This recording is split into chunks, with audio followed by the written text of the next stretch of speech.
Okay. Well, first of all, I want to welcome everyone here to this Mission Focus Penn Central Conference 60 years today.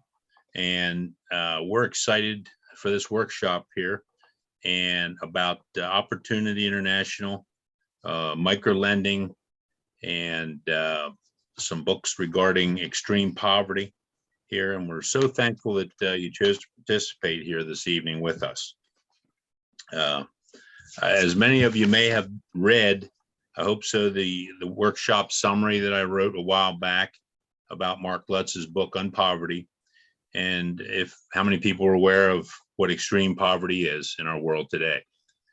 Mark and a few of his colleagues, Brian Olarte and Greg Roth, are going to be presenting some information on those topics and how we can empower congregations like our different associations within the conference to come together and help entrepreneurial people create a better life for themselves, their families, and the folks around them.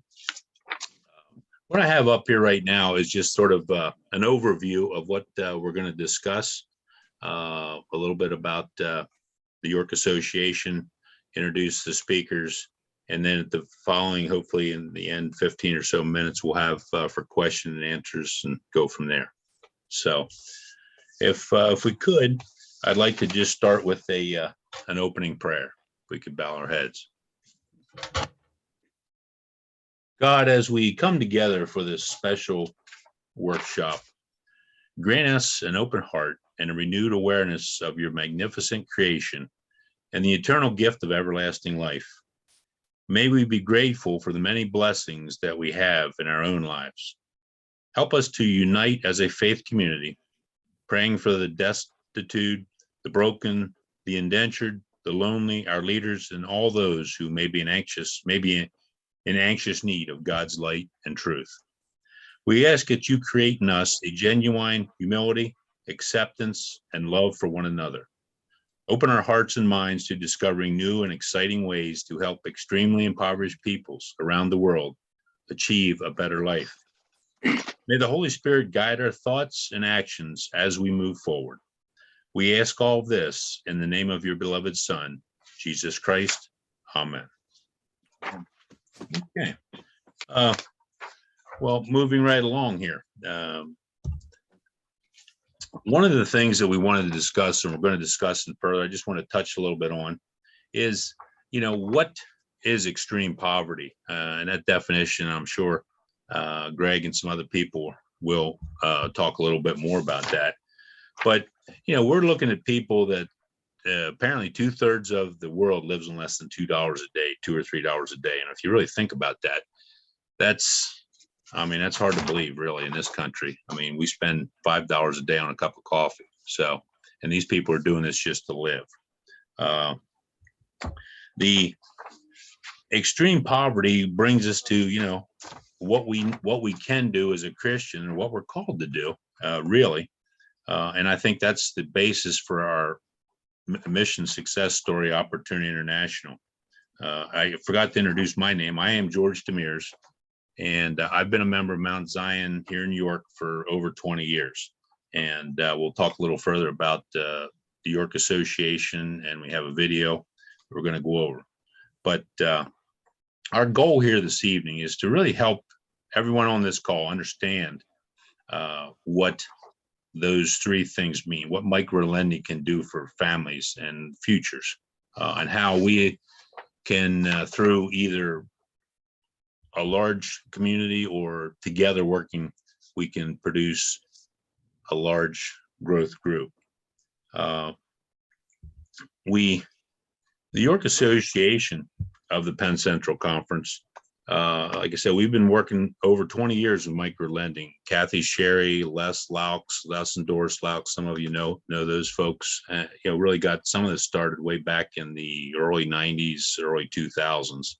As Greg knows, because I met him a number of years ago here at our church at I think it was actually Kathy's retirement, possibly. But anyway, we've to date created about 56 trust banks, approximately $140,000. And this is through all 20 plus churches, in the York Association. So I think when they started out, it might have been $2,000, and now they're 2,500, or there was some different number. But the point is that this is 20 years, and that's a big chunk of change. And that's anywhere from $50 contributions to thousands of dollars from churches or individuals. And I like to say there's both smaller and larger churches contributed to that. We've got smaller congregations that still gave 50, and we have those records if you ever want to see them. Which churches gave what, and it's kind of interesting to look back through and see who gave $200 or what church gave 1,000 or etc. We're going to talk a little bit about the Mark's book UnPoverty, and I'm not sure how many people have had the opportunity to read that, but it's a fantastic and eye-opening view of what extreme poverty is. And this is sort of vignettes of stories of individuals and the life they live and what transpires for them to make a living, to feed their family, or they're amazing how entrepreneurial these people are and how hard they work for almost nothing. I just got a few pictures here of some people with these microloans and we'll get into more of this. We'll start small businesses, fruit stands, sewing, cooking, things of this nature. And one other picture you notice here, this is a simple way that somebody collected funds here. I think it might have been Shiloh, where they just had a little truck with the Opportunity International. And you're walking by, you can throw your extra change or dollars or whatever in there. So it doesn't have to be complicated.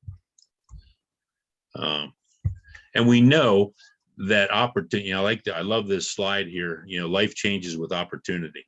And, I think we're all aware of that. And, you'll see a lot of women and children, because that's what a lot of opportunity helps, because the men are either gone, passed away for some war or what have you. And that's what's left. They have to provide for their family. The other thing I wanted to, and Greg will talk a little more about this, but I like the fact that Opportunity International just doesn't hand out money. They provide financial services, knowledge, and that's a little bit like Brian Alarte will speak with to that, and support for these folks. So it's not like we're just giving them money and saying, hey, have a better life. There's some training and understanding and what have you, which I feel is a good thing, and it goes directly to these people. That's another thing that's very important. The cash and these loans are directly to the folks.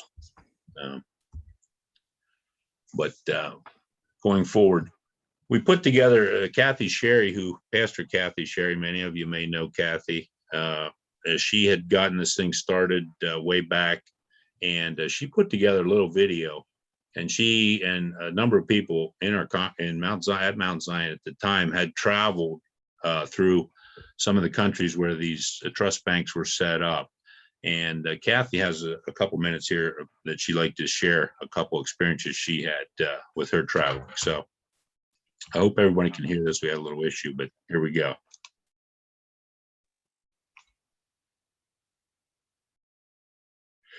Just give me a hands up if you can hear it when it comes on. It should be shortly here.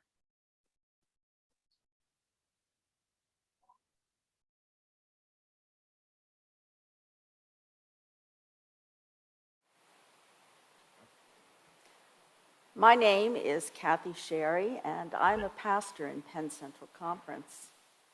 For over 20 years, I, along with other members of the York Association, have been involved with Opportunity International and the York Association Micro Lending Project. During that time, I've had the opportunity to travel to Nicaragua and to Colombia, South America, where I've met some of the trust group clients. This evening, I'd like to share just 3 brief stories of resourcefulness, resiliency, courage, faith, and hope that I heard from the people I met there.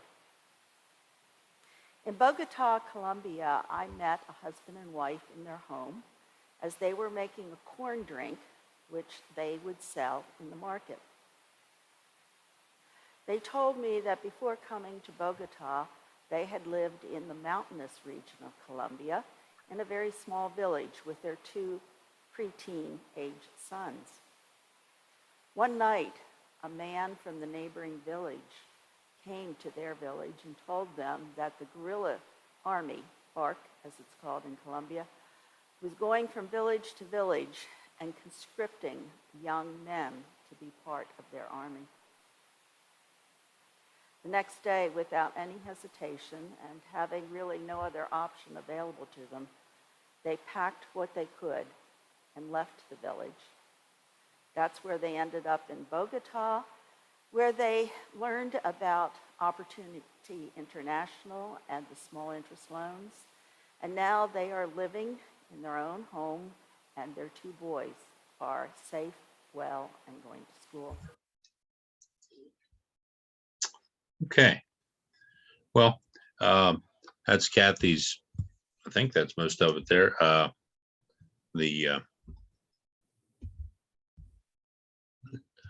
Moving on, just a little vignette of what Kathy had done, and a little bit about the people that we're talking about. Without further ado, I'm going to introduce all 3 of our guest speakers this evening. And I'm going to start off, I'm just going to read all 3 of them. Greg, of course, is our first speaker, and then I'm going to share my screen. Well, he's going to take over and share his screen. So I'll just read a little bit about Greg. Greg is the Senior Vice President of Philanthropy at Opportunity International, managing a national team of fundraisers committed to building relationships and raising support from private and individuals. Under Greg's leadership, the philanthropy team cultivates and initiates relationships with supporters around the country in support of Opportunity's global work. Funding from these generous donors enables Opportunity to innovate and grow as we work to end extreme poverty in our lifetimes. Currently, Greg sits on the board of the Philadelphia Leadership Foundation, which links citywide business leaders with the urban church. He holds degrees in finance and marketing from the Pennsylvania State University, where he was captain of the men's varsity swimming team.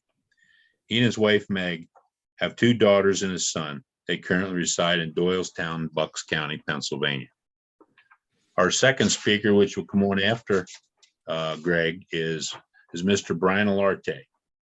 Serves as director of Agape and Opportunity International implementing partner in Colombia. Agape supports clients in 4 key areas: training for the trust group members and trust group leaders, technical assistance and guidance for home improvements, improving the quality of local schools, and growing community-led development projects. Prior to his role as director, Brian led the implementation of the customer complaint system and the social performance management project at Opportunity International's Colombia, South America. The primary goal of these projects were to make necessary adjustments to bank policies and procedures in order to achieve smart certification and compliance with universal standards for social performance and management. Brian holds a master's degree in international business from the University of Miami and resides in Bogota, Colombia. In his spare time, he enjoys biking and spending time with his son, Liam. And our final speaker, the author of the book UnPoverty, Mark Lutz, at a very early age, moved to South Africa with his missionary parents when he was a year old. His parents started a youth program for those living in Soweto, Johannesburg, an impoverished township for the poorest community members. He grew up around extreme poverty, seeing it close and up close. Living for 20 years under apartheid shaped him to become an advocate for justice. Visits to 50 countries sharpened his vision for a world free of extreme poverty. Prior to joining Opportunity, Mark served as Senior Director of Resource Development to MAP International, a Christian organization providing life-changing medicines and health supplies to people in need, and joined Opportunity International in 1989.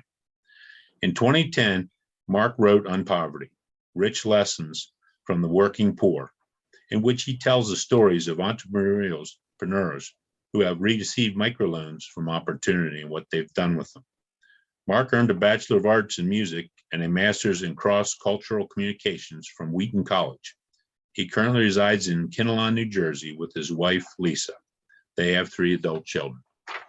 Without further ado, take it away, Greg. Let me stop sharing here.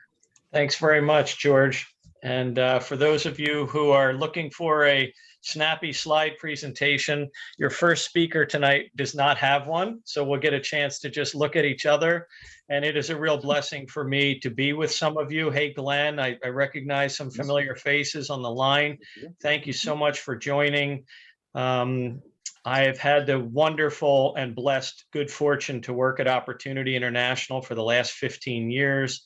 And it has been a tremendous joy and a tremendous privilege to work with the York Association, with George Demers, Les and Doris Laux, Pastor Kathy Sherry, Pastor Danielle, all the member churches of the York UCC, or the York Association of UCC churches. And I'm just super excited and honored to be here this evening. I also know that we had some pretty good competition for the other workshops tonight. I saw that there was music and worship, and there's also a book discussion on racial injustice. So I am particularly honored that you would take the time to join us in this workshop. So thank you, and it's very, very nice to meet you all today.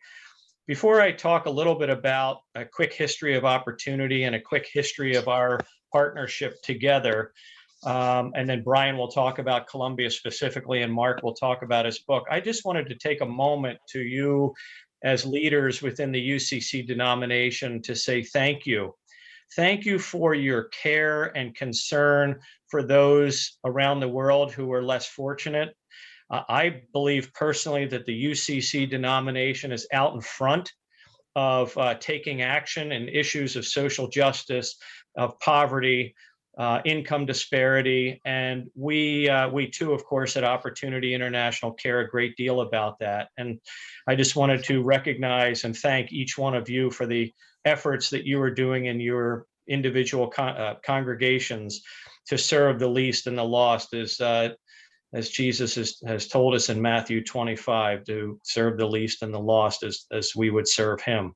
So thank you, and for all that you're doing. So a quick history of Opportunity International. We were started in 1971. So that was 51 years ago. And it was started by an American businessman and his wife by the name of Al Whitaker and Marion Whitaker. And Al was the divisional president of Menin Aftershave. Does anyone remember, especially the fellows on the line? Tom remembers a couple, anyway, he was the divisional president, and he would travel all over the world. And on one of his international trips, he did what many of us do, is we land in the fancy airport, and en route from the fancy airport to the fancy hotel, he and Marion would drive through these tremendously impoverished areas. And on one of his trips through Cali, Colombia, he asked the driver to stop his car. This is in 1971. And he and Marion got out of his car, they got out of their car, and they met a man by the name of Carlos Moreno. And they introduced themselves to Carlos Moreno, and they said, Carlos, I'm looking around, and must be very difficult to live in these types of conditions. Can we give you something? Can we give you some food? Can we give you some shoes? Can we give you some clothes? And what Carlos Moreno said to Al Whitaker 51 years ago set Opportunity on its trajectory that we have been on for 51 years. And this is what Carlos said to Al Whitaker. We don't need to be given anything. We need jobs, and we need access to finance, and we need help running our businesses. So in 1971, Al Whitaker loans Carlos Moreno $52 for his fledgling spice business that he was trying to get up off the ground. And in 2 years of Al traveling and visiting with Carlos Moreno over a 2-year period of time, Carlos Moreno had grown that fledgling spice business from 1 employee himself to 11 employees in 2 years. And this is before microfinance or microcredit was even in the dictionary, and well before the Nobel Peace Prize was awarded to someone that does microfinance in 2006. So this was the beginning of microfinance and providing a hand up, not a handout. And I think we're all pretty familiar with the with the adage that if you give a woman a fish, she eats for a day, but if you teach a woman a fish, she eats for a lifetime. And I'm using the word she deliberately. 98% of the people that we serve, 90% of the people we serve are women. And as George said, women in the developing world are the most marginalized. They're the responsibility to bring up the family. And in most cases, the men are either away serving in the factories in the cities, or they're in the military and they're just not available. And so the women have to step up and do the work, and they do so nobly. Interesting that the Gallup organization did a world poll about 10 years ago. And I'm just going to see if I can find it on my computer. I want to read you all something. This is about actually 15 years ago. This is the Gallup World Poll. So they interview 140 countries, the leaders of 140 countries. And this is what they wrote. They said, it's the same with the 3 billion people who live on $2 a day or less, the hungry half of the world's population. What most people are thinking is very different from what most government agencies and nonprofits understand and report. While we're rushing food and medicine, most people feel the only real solution is jobs. Gallup goes on to say this: Gallup is committed to conducting the world poll for 100 years, but we may have already found the single most searing, clarifying, helpful, world-altering fact. If used appropriately, it may change how every leader runs his or her country. But at the very least, it needs to be considered in every policy, every law, and every social initiative. All leaders, policy, lawmakers, presidents, prime ministers, parents, judges, priests, pastors, imams, teachers, managers, and CEOs need to consider it in everything they do. What the whole world wants is a good job. And I quote, this is one of the single biggest discoveries Gallup has ever made. So by focusing on helping people to have livelihoods where they can feed and educate their children and have meaningful work and meaningful jobs where they can take care of their families and their communities, is something that Opportunity started in 1971, 51 years ago. So fast forward 51 years, and by God's grace, and by God's grace alone, we have been able to partner with people like all of you, and we have made 54 million loans in over 30 countries and helped over 8 million children to be able to attend school thanks to their parents being able to afford an education for them. A couple of things that have remained constant for 51 years. We do 3 things, as George showed on the screen. We provide financial services, we provide training, and we provide support. And another thing that hasn't changed over 51 years is why Opportunity does what Opportunity does. Our mission is and has been providing financial solutions and training. We empower people living in poverty to transform their lives, their children's futures, and their communities. Our vision was and is a vision in a world in which all people have the opportunity to achieve a life free from poverty with dignity and purpose. And our motivation was and is, we respond to Jesus Christ's call to love and serve the poor. We seek to emulate the Good Samaritan, whose compassion crossed ethnic groups and religions. We serve all people, regardless of religion, race, ethnicity, or gender. That's a little bit about who Opportunity is, a little bit about how we at the York Association and Mount Zion got connected to each other. It was really Doris and Les Laux, as George mentioned. They read Ron Sider's book, Rich Christians in the Age of Hunger. If those of you who have read Ron's book, just a fantastic book. And they became quickly engaged thereafter. And as many of you perhaps have seen or heard, they traveled around on different Sundays and spoke at churches.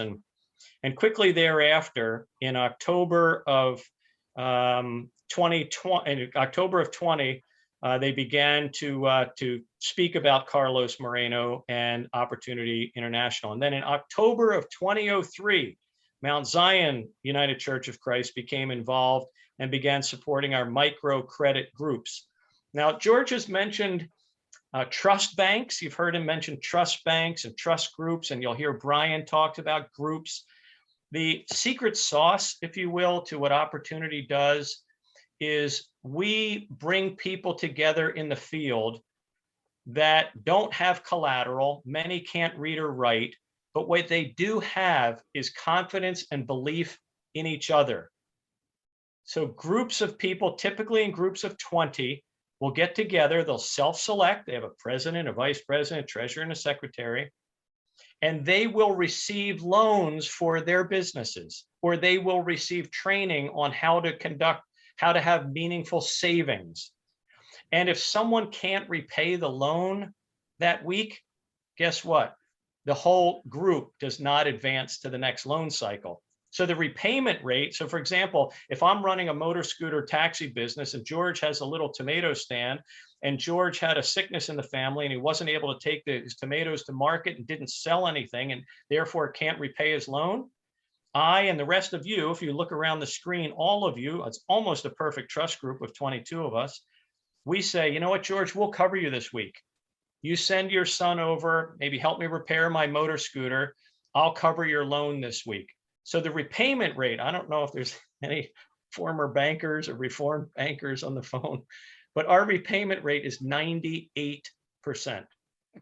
So any banker anywhere would love to have a repayment rate or a bad debt expense, if you will, of 2%.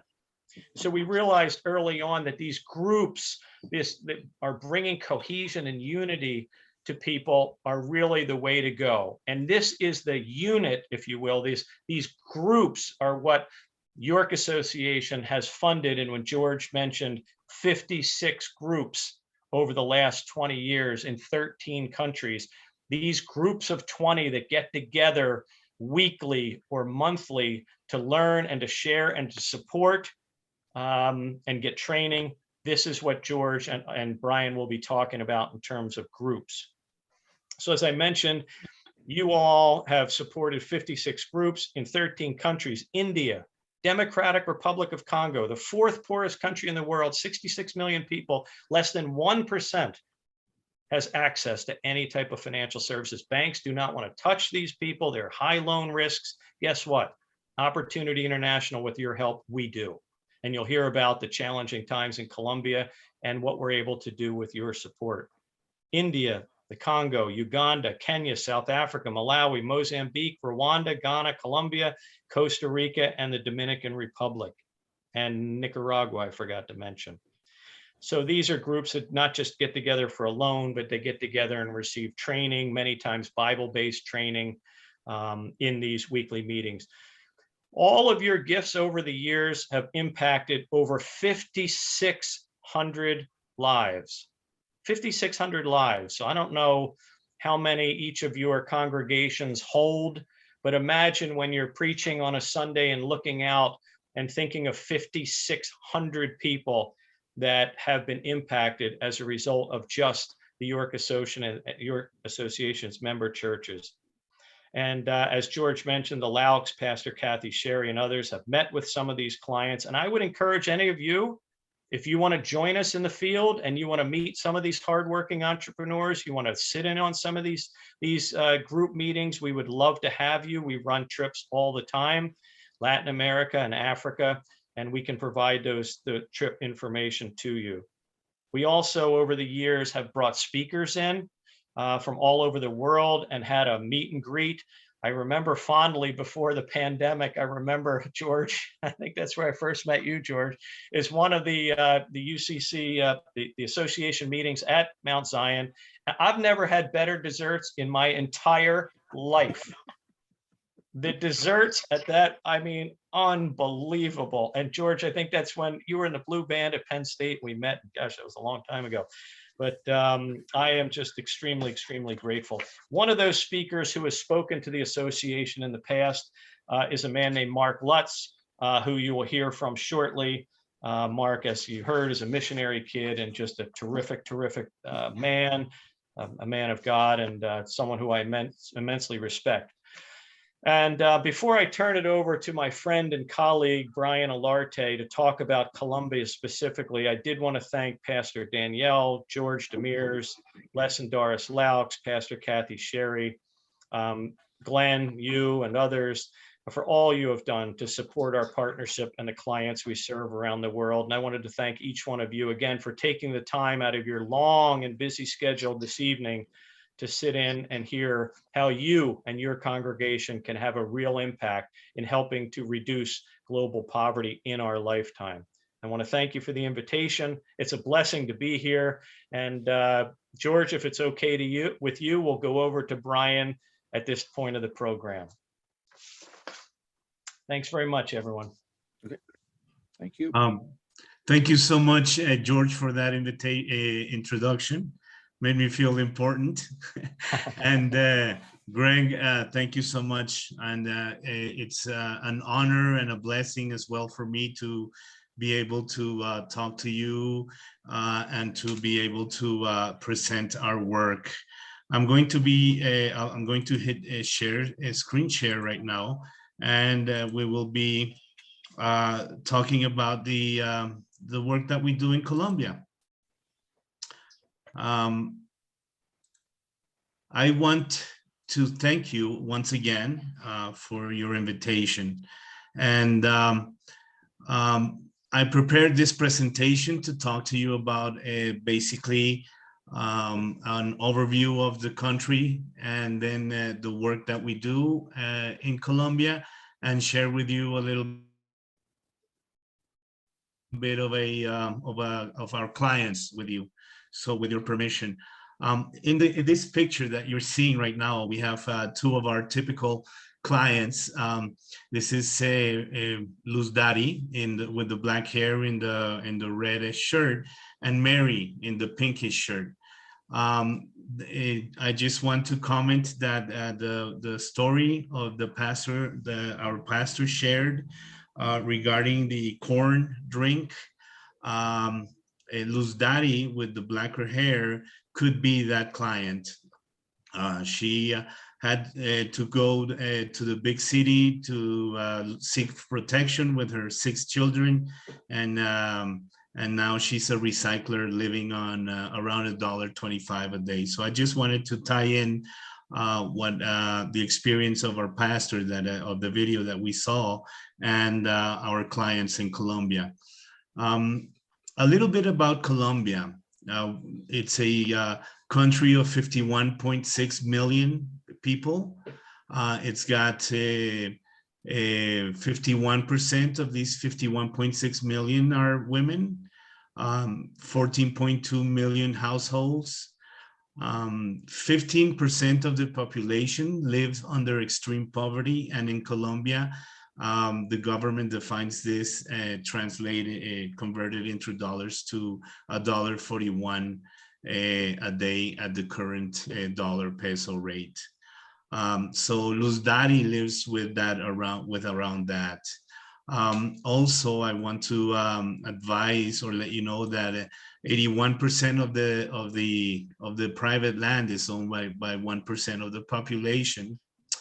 And Colombia is one of the 5 countries in the world that has highest inequality in terms of income distribution in the world. It's the #1 in Latin America. So we are in the right place. Basically, a little bit of more information. It takes 11 generations for a poor person to escape poverty. So that's a pretty long time for one person to escape, or for one family to escape poverty. Only 15% of the extreme poor and the poor in Colombia get government help, such as cash transfers and help of this nature. And this is because only 5% of Colombians pay tax. I'll tell you in the next slide what is our economic situation in terms of formality. Colombia, Haiti, Honduras were highlighted this year by the UN as having acute food insecurity. So this also gives you a little bit of a picture of the territory that we're working in. Like I said, 15% of Colombians live in extreme poverty. That's 7 million. 40% live in under poverty. That is 20 million. And the number of poverty is $3.10 a day, and 40% of our population lives under that, under $3.10 a day. 60% of our economy is informal. Basically, not 60% of our workers are not engaged in any formal economy through a formal contract. So they have small businesses and are laborers that are not formally employed. Our current unemployment is 12.1% of the workforce. Of course, the government includes the informal economy employment as employment. The current exchange rate is 3,791 pesos per US dollar.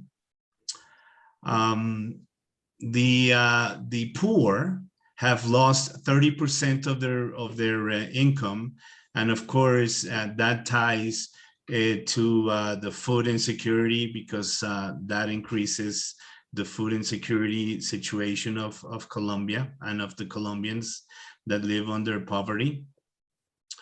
And in terms of migration and refugees, 6 million refugees have traveled through Colombia down to other countries, or have left Venezuela to other countries, and 2.2 million has stayed in Colombia. That's increasing the stress and the situation for already extreme poor, because the Venezuelan migrants are coming and settling down in our communities, the communities that we serve, and that brings a lot of dynamics that of course make the situation a little bit more pressing in terms of poverty and extreme poverty.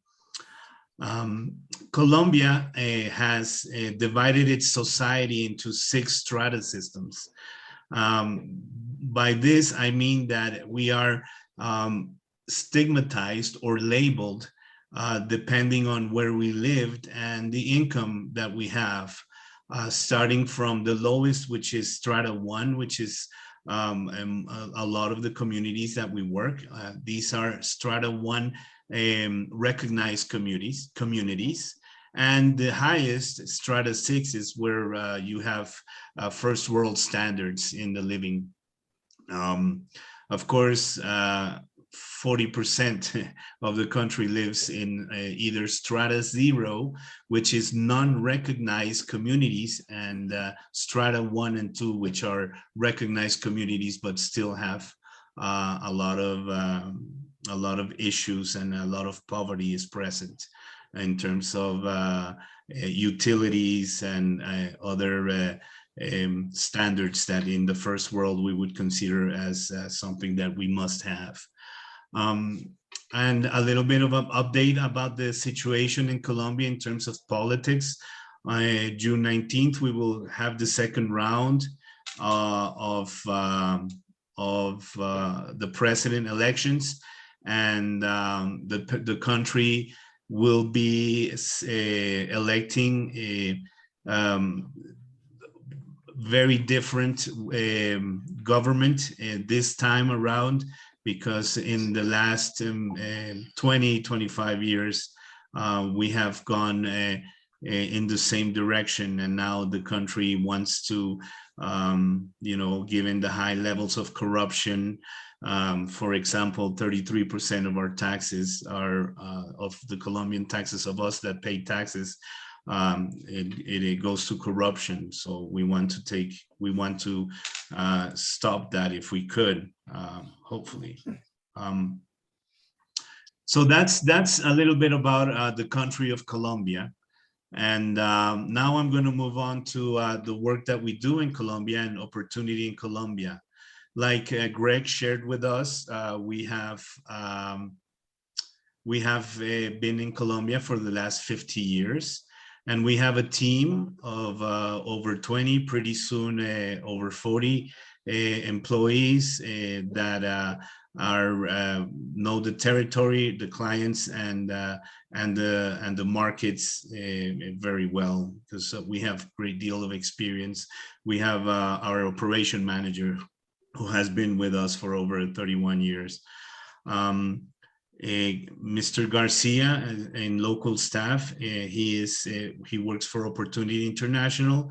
He holds a seat in my board, and that's how close Opportunity International and works with us as an implementing entity, part of Opportunity International. And Agape is the name of the organization that implements the work of Opportunity International. As you can see, we have the same logo and mission and vision.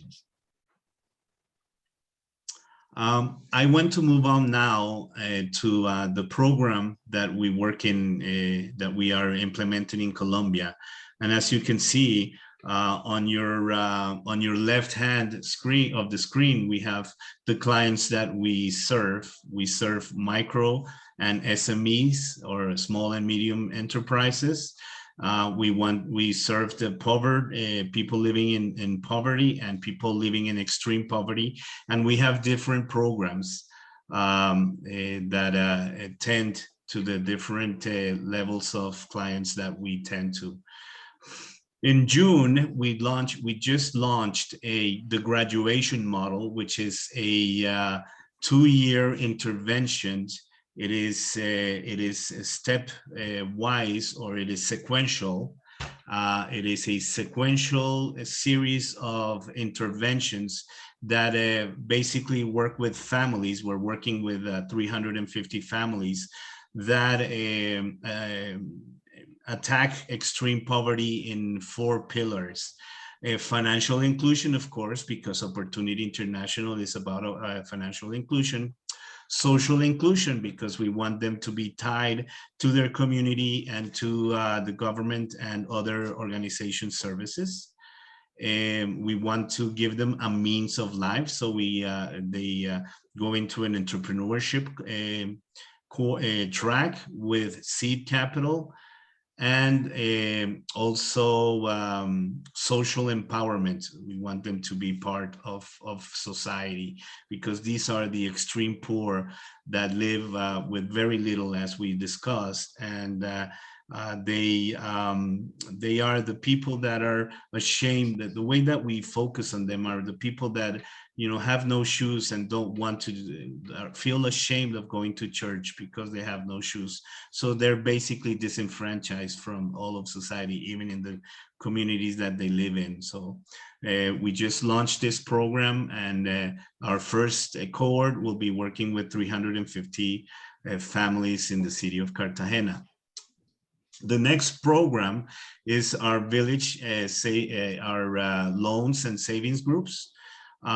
We work with our clients to give them technical assistance in savings, loans, financial literacy classes.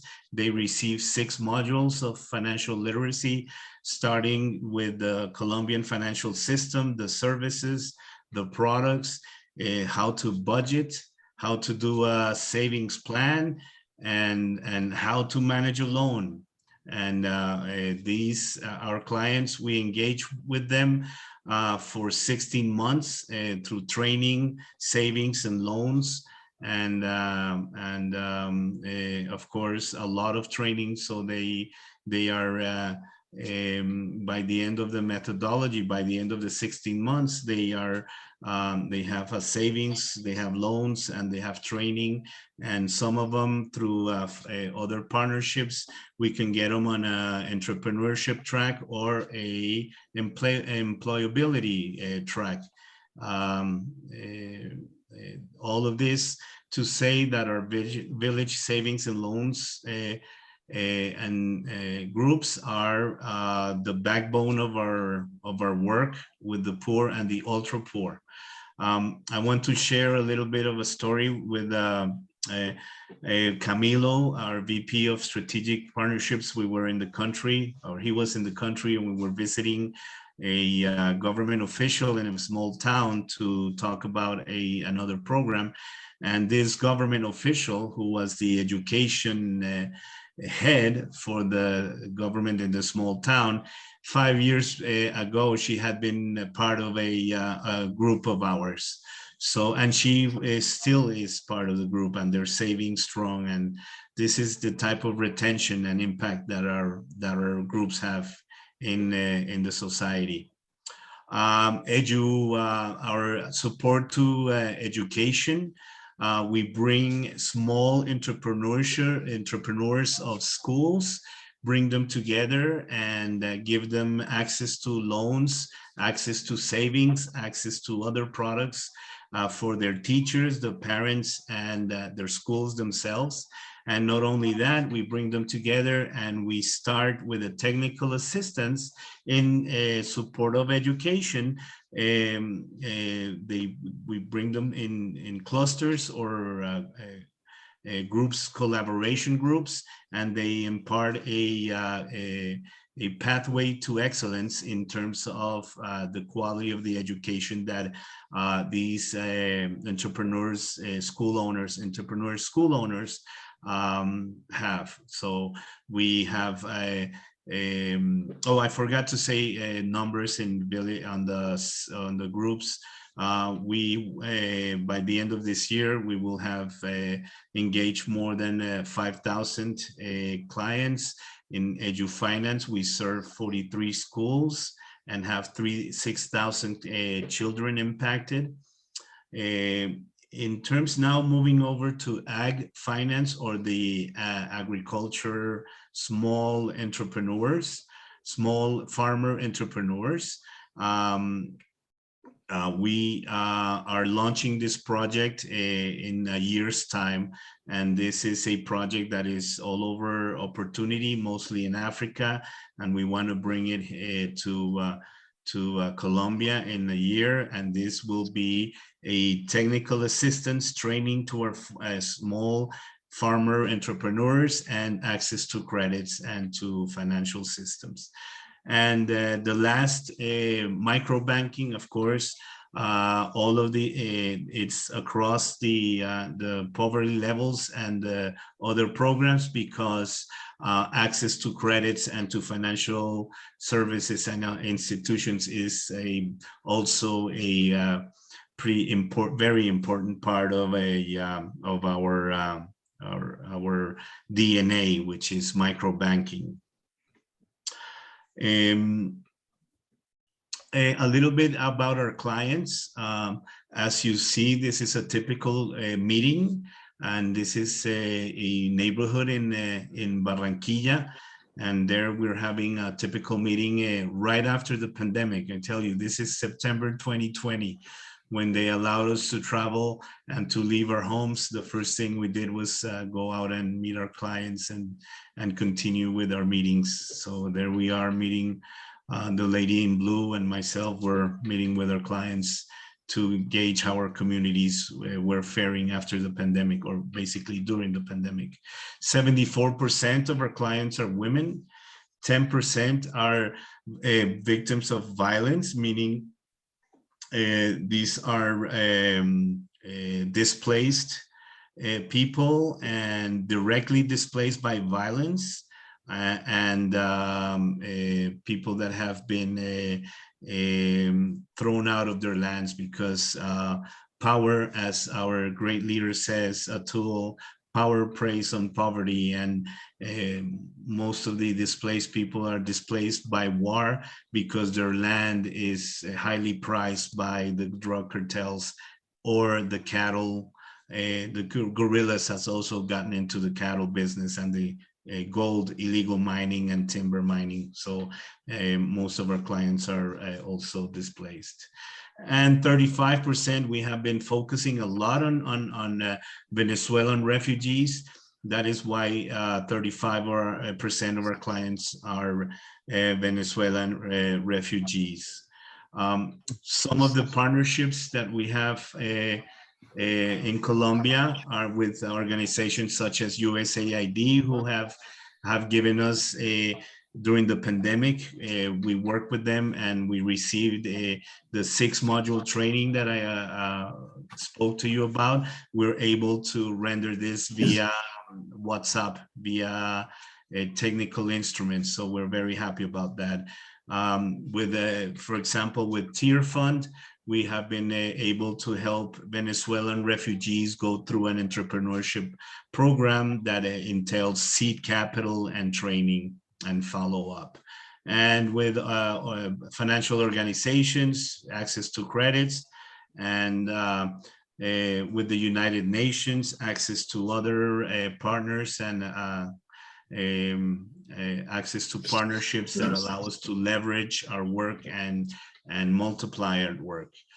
And with the mayor's office of the different cities, we hope to implement other programs. So as you see, we have a pretty holistic program in Colombia, and we try to not only work with on our own with our clients, but we want to also work with other organizations and other players so we can leverage and impact further people. These are the numbers, our goals for 23 to 25. This is my dream to hopefully be able to impact 205,000 lives, more than 205,000 lives through our different programs. And 22% living under extreme poverty, and release through the different programs, $30 million. And those are the needs basically that we have set out for ourselves. I wanted to share with you also a story about Naila. She's a success story.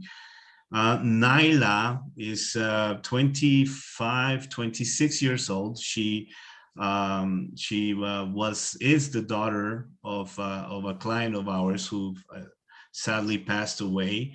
In 1995, Naila's mother was part of a group, and she started her business with her loans. And she also, of course, saved. She was a community leader.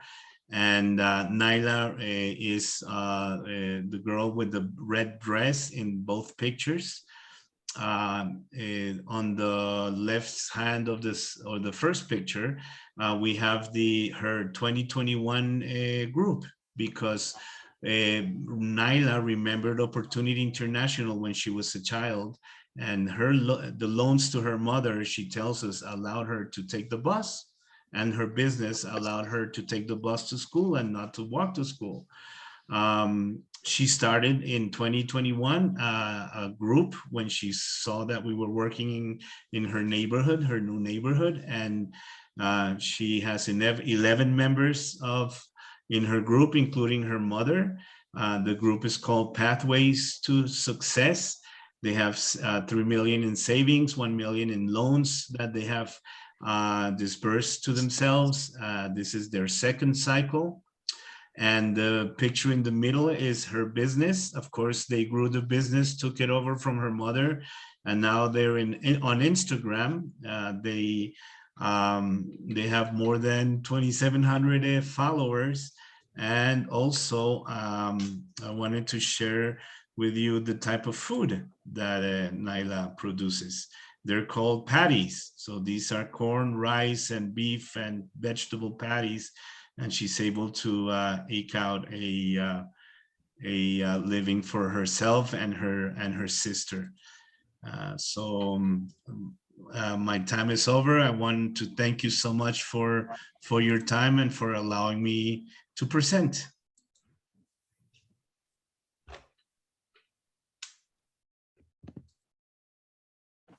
Thank you. Brian. Thank you. Yes, Go sir. ahead and, oh, go ahead. Thank Thanks, you, Brian. Appreciate It's it so very good much. to be with old friends from the York Association, and to see some of you again. Great to see you, and to meet some new ones tonight. And I bring greetings from my UCC church in Glen Ellyn, Illinois, where we lived for many years before moving to New Jersey.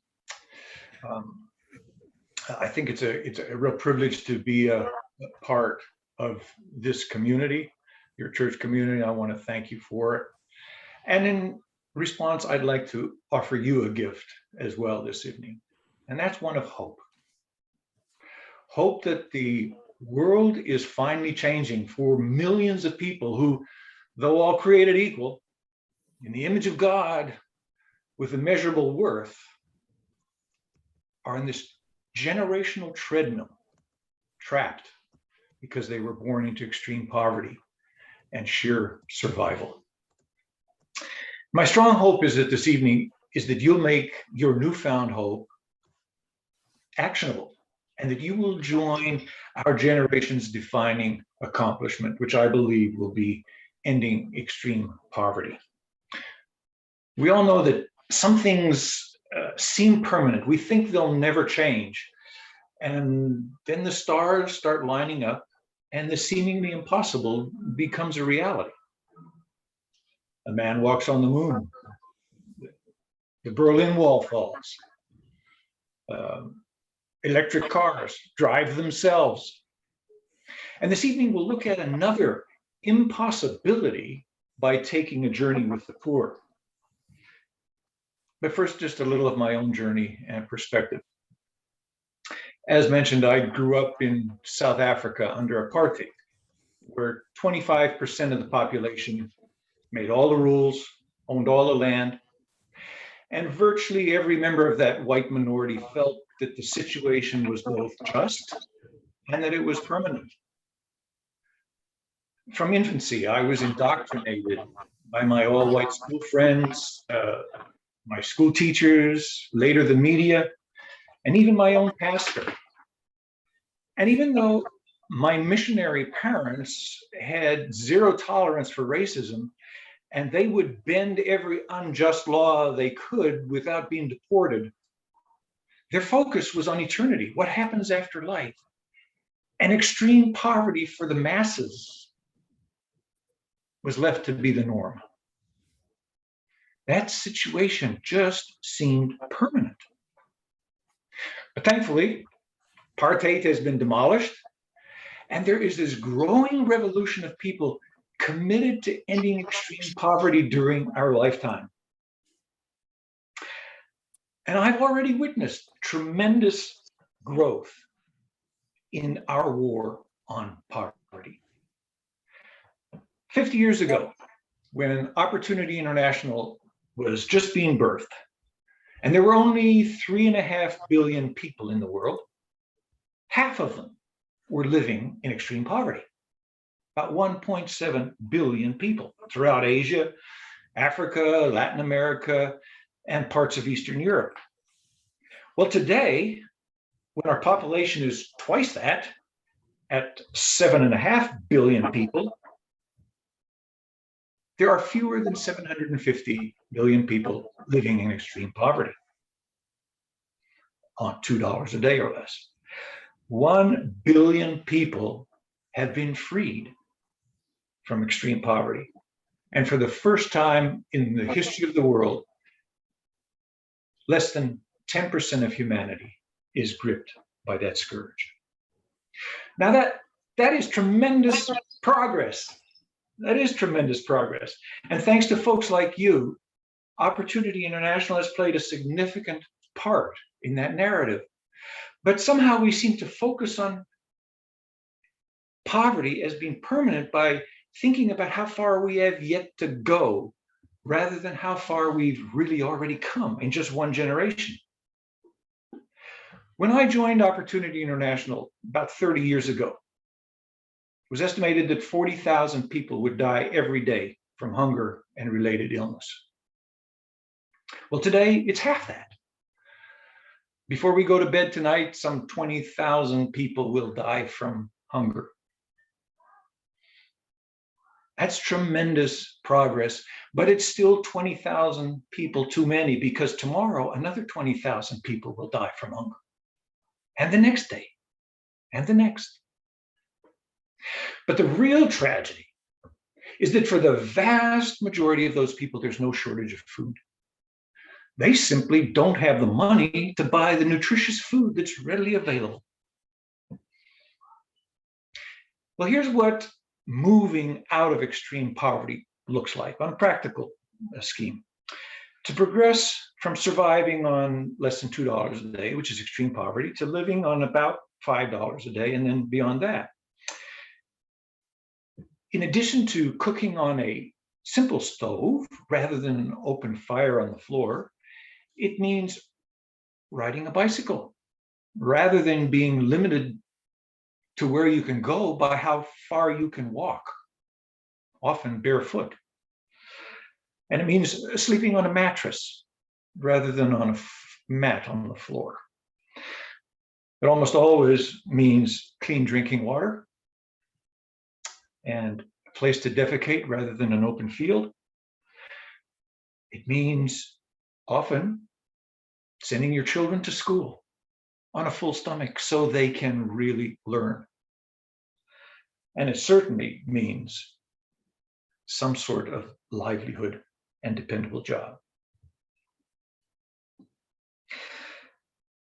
Rather than describe to you what it looks like for some people to live poor, watch as this short scene unfolds, one that I describe in my book.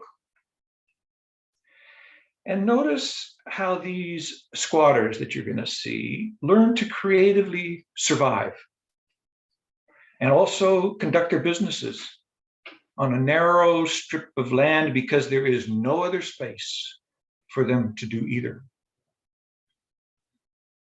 And while that shows the wretched housing and working conditions of the working poor, sadly, the world's poverty ladder bears yet a rung below them, where the ultra poor scratch out every day to survive on $2 or even $1 a day. I took this snapshot when I was in India of this whole community living in their lean-tos, not on a railroad track, but on a narrow strip of land, the median between the directions of a 4-lane busy highway. And watching a mother raise her children with cars whipping by on either side helped me to redefine the term survival. Well, having ascended several rungs up the poverty ladder from that woman living on the highway, this man, he has this old bicycle that not only is his mode of transportation, but as a delivery man, that's his source of income that enables him to feed his family that live in that straw house that you see right behind him. And the great news is that for all these people, they're not trapped where they are. Many of them are working their way up this poverty ladder. The opening scene in my book, UnPoverty, takes place in India with me sitting on the back of this bicycle rickshaw. And if you don't have a copy, by the way, of UnPoverty, please let us know. George or I will be happy to send you a complimentary copy, especially of the new edition put out in celebration of Opportunity's 50th anniversary, because many of these photographs are included in the book. Well, when I was in India a dozen years ago, and I took these pictures that you see, the streets were jammed with bicycles, thousands of them, like bees on a honeycomb. And then a few years back, when I returned in some cities, I hardly saw a bicycle. Everyone was riding a motorcycle, going to work, shopping, creating capital, or taking their kids to school, like this family of 4 on this tiny little scooter. Well, here's a short clip that shows what that progress looks like today. Because I took this standing on the corner recently. And that would have been a decade ago, wall-to-wall bicycles. But that street is now, as you can see, almost all motorcycles. That too is tremendous progress. But granted, the air pollution is enough to make your eyes red and your throat raw.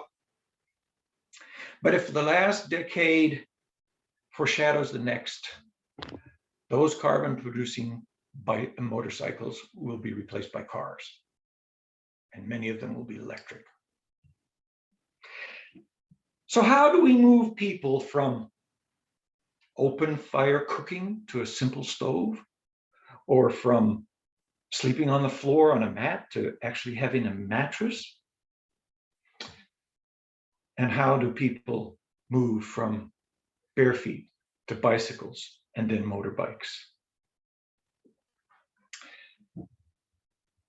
It was answering that very question that launched UnPoverty 50 years ago. Making microloans to some of the poorest people in the world, and today focusing on the extremely poor, those living on less than $2 a day. Well, to personalize that progression out of poverty, I invite you to come back with me about 30 years, right when UnPoverty was just starting our work in Africa. And come with me to Zimbabwe. I'd like to introduce you to Teresa Mbasara, our entrepreneur of the year. When she was a little girl in grade school, she had to drop out to help her mother make and sell brooms out of grass and sticks. Because if the choice is between survival and education, it really isn't a choice, and Teresa could not go to school. But when she became a teenager, like many girls in rural Africa, Teresa became a mother. And several years later, she left their farm community and she followed her husband to the capital city, where he hoped to find work. Well, shortly after settling in Harare, Teresa's husband deserted her and their 4 children, leaving her more impoverished than ever. And determined to offer her children the schooling that was denied her, Teresa became a domestic maid for 3 families. And for many years, this resolute woman worked 12, 14 hours every day, taking care of the needs of these families before she'd go home and care for her own kids. And that little girl, forced by her parents to drop out of school, and then abandoned by her husband in the capital city, she had persistence. She remarried, had a 5th child, and that was the impetus that prompted her to find a way to make a living while staying at home. And that's when Teresa heard about UnPoverty International. And she borrowed a few $100s to buy a bag of vegetables, and she started a little store right outside the front of her house. And she gradually added a few more items, and she called this little store a supermarket. It wasn't, trust me, I saw it. Well, with the profits of that little store, she hired someone else to manage another store that she opened on the other side of town. Now she has 2 supermarkets. Well, after a year or so, Teresa borrowed money from us again. This time she borrowed money to buy a pickup load of logs, and somebody brought it and dumped these logs in front of her house. And she paid someone to to cut them up and stack them and sell them, because virtually every person in her community was dependent upon a wood-burning stove to do their daily cooking and boil their drinking water. Well, Teresa soon paid off her firewood loan and took out a third loan, still just a few $100s, to buy this hairdryer. And she converted one of the bedrooms in her tiny little house into a beauty salon, and she hired one of her neighbors to come in and cut hair. And with the profits of that, she bought another chair and hired another woman, and then a third. Well, once she paid off that investment, Teresa added a shed on the side of her house to turn it into a game room. And she bought this used foosball table and some outdated arcade games. And then she would open this up to the children to come and have a safe place to come and play after school. Well, this serial entrepreneur with a third grade education then borrowed money from us to buy a freezer. And every night before bed, she'd take little plastic baggies and fill them with fruit juice, and over a candle, she'd melt them shut, and then she'd throw them in the freezer. And the next day, for a few pennies, she'd sell popsicles to all the children as they'd walk home from school or to come play in her game room. Let me read just a couple paragraphs from UnPoverty. Now in her 80s, Teresa's workday begins at 4 in the morning with the bookkeeping for her 4 businesses. At 7, she starts her rounds, inspecting the little different operations. She still runs the firewood stand in the supermarkets. She closed the beauty salon when her husband, who has since died, became bedridden. Recently, she added another business. She is a distributor for Coca-Cola. She sells soda by the case to others who then sell bottles on the street or in their supermarkets. And last I heard, she was applying for a loan to buy an old truck, one that would double as a delivery vehicle for the wholesale soda business, as well as function as a hearse. She sold the video games to make room for a funeral business where she sells caskets. With AIDS devastating her nation and life expectancy down in the 30s at that time, the demand for her latest enterprise was on the rise.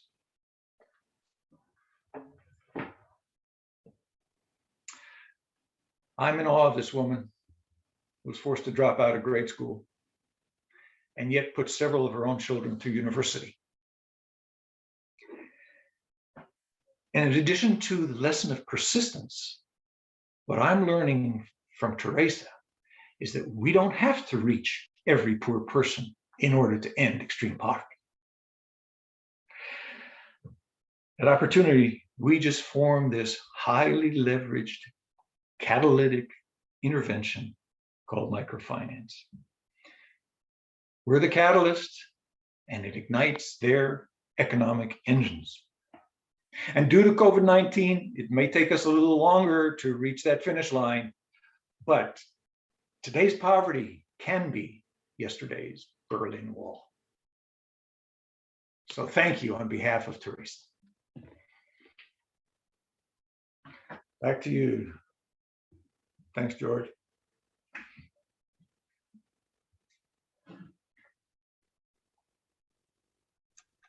Thank you, Mark. Very, very appreciative of that. All Brian and Greg. I think we were seeing what a couple $100 can do for, the life of somebody, and the kind of money that I know myself and maybe some of you throw away on things that we really probably don't need and won't care to have at some point. I'd like to open some things up to some questions if people want to unmute here. And let me just get, you got a couple slides here. I want to pop back up here. So give me a minute here. I'm kind of not that good at some of these things, but let's go. Welcome to the club. I'm getting better. I'm just anyway. Well, what I want to let me share my screen here. There we oops. go through here. Thought I was going to stop there. Didn't. Okay. Well, I'd like to just open the discussion up, a little bit about, what is the next step? You've heard some fantastic information, I hope some informative information. I think you've seen how one association has grown our support of Opportunity International micro lending over the last 2+ decades. And I can tell you that we even in our church, a person passed away and set up a trust that we get money out of that we use for specifically. Can everybody hear me okay? And those kind of things to happen. And certain people with different people, whether it's a $25 stuff, that little bus we saw, or what have you. But one of the steps that we like, a couple steps is, maybe determine if your congregation or, your association has an interest in, worldwide missions, or what you're doing, or if that's something you're concerned about. Read Mark's book. I think we're going to make some of them at least send a bunch to the Penn Central Conference office in Harrisburg for distribution. I say contact, as Mark mentioned, any of us here or the conference office, and we'll see that you get what you need there.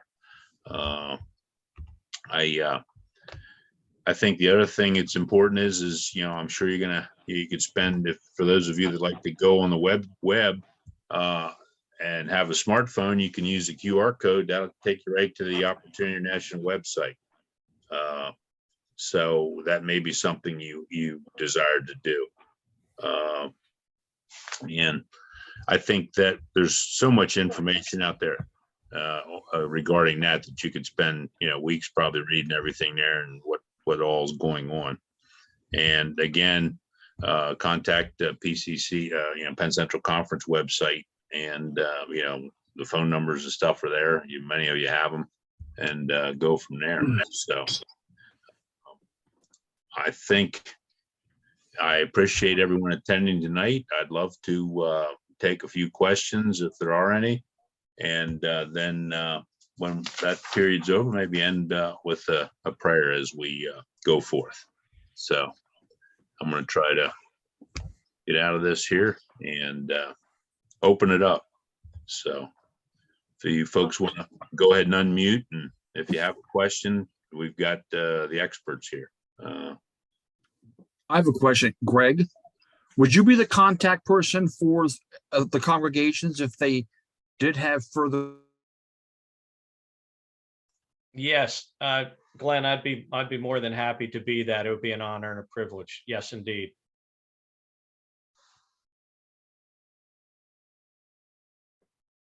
And Greg, how do we get in contact with you if we would like more information? Thanks, Marcia, for that question. I am geographically close, and I am also electronically close and telephonically close. So I will just, if it's okay, George, with you, I will just please circulate my email, cell phone, call me on my cell 24/7, text me. I'd be delighted to engage in any type of conversation whenever you'd like, anyone on the phone. Great. Happy to visit, grab a cup of coffee too, if so, if you want to do that too. Okay, great. Thanks. Marcia, I can also, if you want to contact myself or specifically maybe the Penn Central Conference office, they can give you that information, or I can share it with you at some point too. I think I have a list of everyone that's on the call. Okay. Zoom, so I could try to forward Mark's Greg's information too. Okay, that'd be great. Thank you. Marcia, just out of curiosity, where is your congregation? I'm at Shiloh UCC in At Shiloh. Shiloh. Okay, Yeah. Wonderful. Thank you.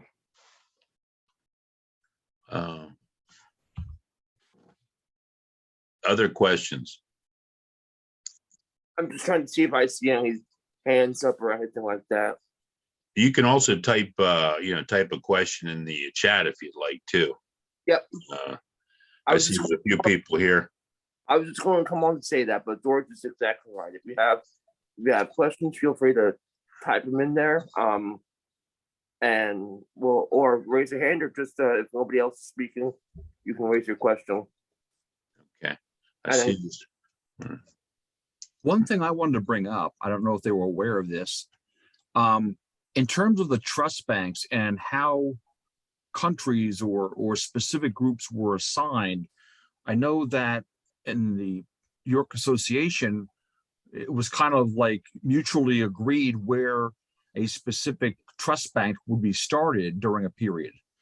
That way we got exposure to a lot of different countries and a lot of different groups. And I think it really worked well for us. But if you have a specific interest in one country, that's a great way to start with your congregation. If you there's something you see happening and you want to make an impact in that country, this might be a perfect way to start doing something like that.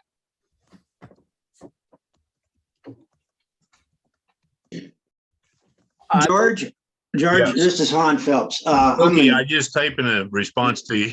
That's okay. I'm in the Lancaster Association, and I'm glad I selected this workshop tonight to hear about it. We have a ministerial group that meets once a month, September through May, and I will get in touch with the lead person for that and see if he has all of our spaces filled. We usually meet on a Monday morning from like 9 until 11 at a church, or we also do Zoom meetings. And I think, there are 10 to 15 pastors there, but I think it would be a great way to drop a note or drop some information into the ears of pastors, both retired pastors and active pastors. So I will get in touch with him. Can you send me an address or a contact so I can forward that on to John Riker? That's the person that does that. I'd be glad to do that. Okay, I'll tell you what, Reverend. I put my address in there. So if you want to get that off and just send that to me. Yeah, I will. That would be in fact, great. I just responded to it. That's why I was thinking. Yeah. I'm doing two different things, but sure, yeah. Just slide a piece of paper in there on contacts, and I'll check some dates and see if we can't do that and spread that word out and see. And, maybe there's some retired pastors out there that want to get it going or something that want to be active in it. It piqued my interest. Well, Han, I'd add that I won't speak for Greg, but I'd be happy to join your group on one of those mornings.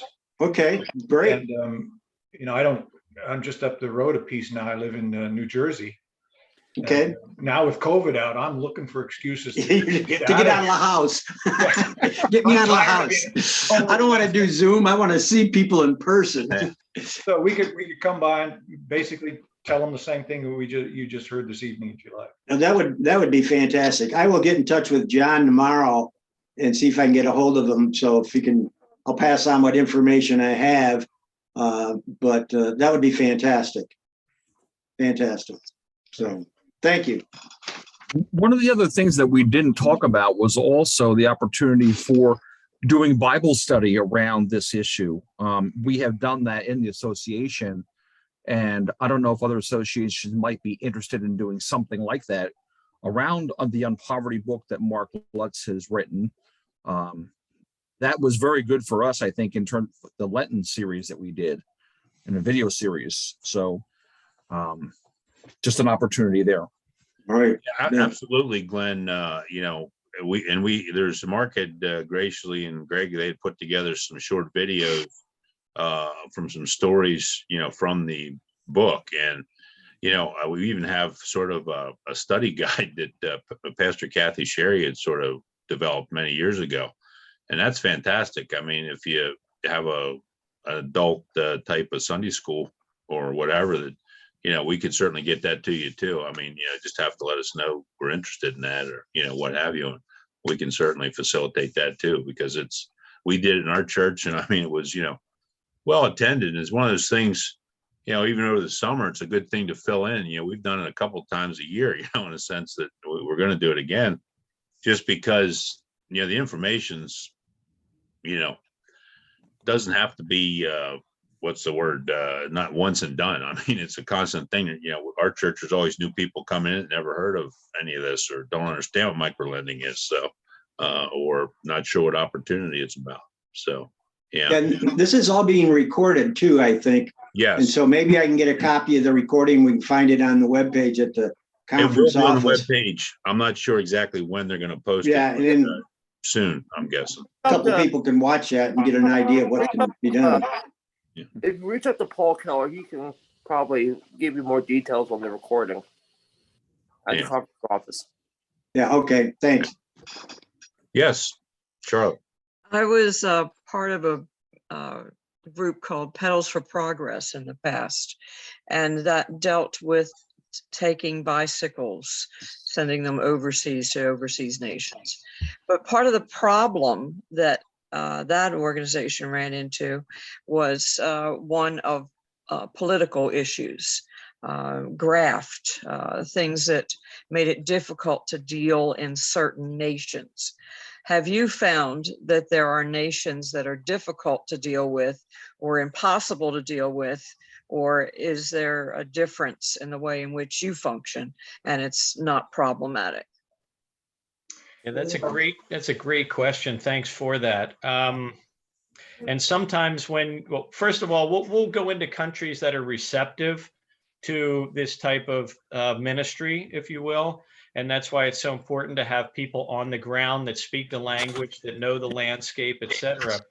Interesting that we have been in Nicaragua for quite some time, and just within the past and peacefully coexisted with the government there. And just within the last maybe 5 months, Charlotte, the Nicaraguan government, President Ortega, is kicking nonprofits out right and left.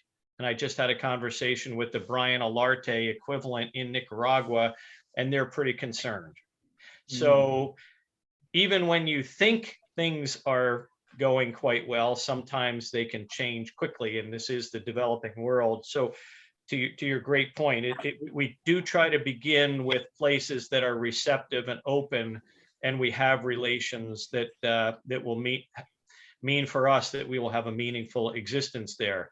I think, Brian, if you could share, do you anticipate any disruptions with the presidential elections coming up? I'm personally quite interested in that. Are you concerned for our programs there? Thank you for that, and thank you, Charlotte, for that question. We are not concerned in terms of what type of government takes over. Historically, Colombia has been a very foreign friendly country, and the society also. What we have seen, though, is increased security issues in the neighborhoods where we work. So we're taking steps to increase the awareness of our clients, the awareness of our staff and our visitors, but not at the level of having resistance from the government. And as a quick anecdote, there's a lot of shark loans in our neighborhoods. You know, the ones that really pay, charge 20% a month for a loan, or for a $50 loan or $20 loan. And they don't mess with us either. They leave us alone. So thankfully we have the backup of the government, whatever government it would be, and the basically up to now, the crime sector, if you will, has left us alone for the majority of the part, for the most part. I think it's fair to say that Thank you, Jennifer.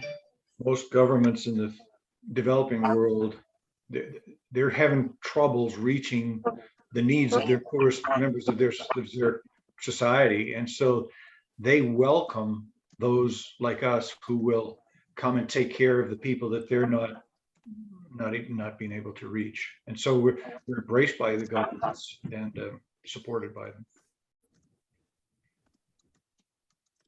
Yes, they want to know our numbers so they can claim them. Yes, yes. Thank you. Is there anyone else that has a question or something? Okay, well, hey, before I move to, what's that? I'm sorry, did somebody? A little bit of background. Before we do, I just want to thank everyone, especially Greg, Mark, and Brian, so much for, I mean, it's such for me, it's an exciting thing to hear about what's going on. And the stories are just, as an entrepreneur myself, it always amazes me. We're not really, these people want a better life. I mean, they don't want a handout. I mean, they're living, like you said, $2 a day. I mean, I don't know that I could do that. I certainly couldn't here in this country, and, but yet instead of saying, well, boy, life is miserable, they're going out and taking care of business. And that is heartwarming. So before we go, I'd like to just let us all with a prayer here and hope everyone has a good evening here. God bless everyone. Let us pray. God, help us to find the peace and understanding that we seek in our own lives. As we go forth, give us the strength to faithfully follow your commandments and listen to your still speaking voice. Equip us to work toward justice and peace in our world. We pray that all your children may sense your love and compassion during these challenging times. Lastly, help us to be humble, quiet, understanding, slow to anger, and prayerfully listening to the voices of those who are in need of our help. In your name we pray. Amen.